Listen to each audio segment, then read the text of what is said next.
Good morning guys. Another Thursday morning. Andito tayo ngayon. May customer tayo guys, dalawa. Isang XRM FI 125 at saka Raider 150 FI. Magpakabit sila ng honey wheel switch guys, ganito. Itong klaseng switch na ito. Ganyan. At saka ganito karami yung kanyang wire guys. So dalawa ito sila, isa-isa. Ang XRM guys, tapos na. At ito na yung naging mga connection niya guys. So medyo komplikado dahil sobrang dami, no?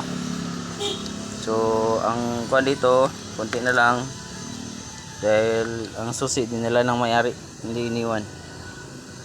So sa mga gusto magpakabit ng Honeywell switch na may passing, may kill switch, may high and low, may hazard, signal light left and right, busina, at yung starter, kasi ang standard is dito.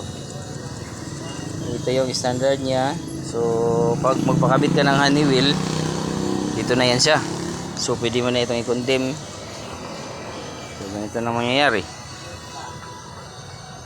So ang kasunod naman yun, Raider, ha? Sa mga gusto magpakabit yan, punta lang kayo dito sa Spy Coffee Motor Shop. Kasama natin si Drin Kakulikot, ang ating taga-wiring, at si Nash, ang ating taga-baknas. Ayan, nakatalikod, walang customer. So pero focus tayo ngayon sa ating Honeywell switch. Dalawang unit ito mga idol, dalawang unit mga kaspy. So ito na. At si Drin Kakulikot bago lang natapos kumain.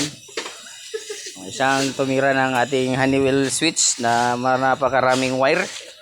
At ayan guys, kung makikita at mapapansin nyo guys, ayan yung mga nilista niyang mga color coding ng mga wire, ha? Yan, dami-dami yan.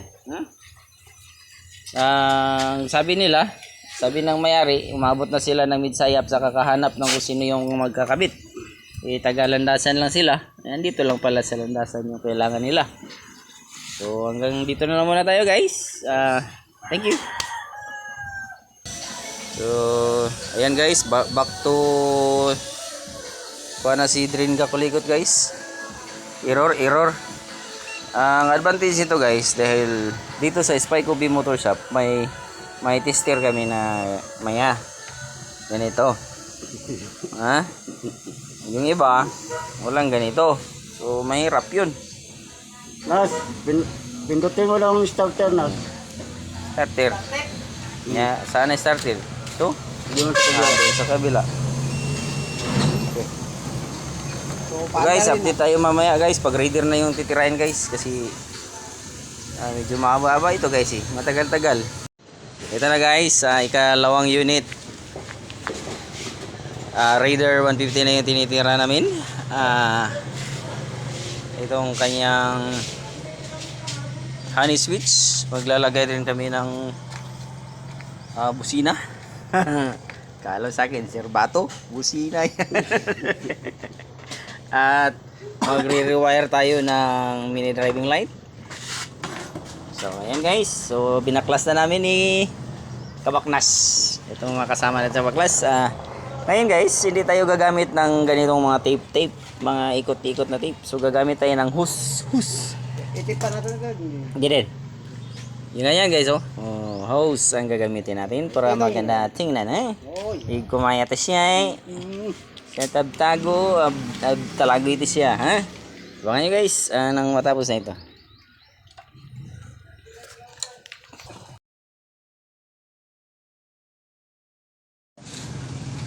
Update eh guys, gabi na. Ngit-ngit na guys.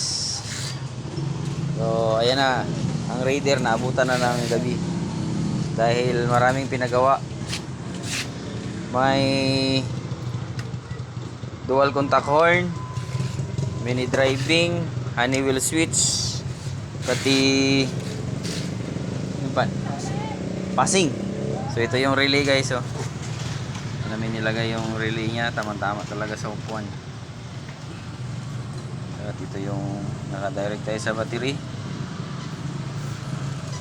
Ayan guys, umusok-usok na.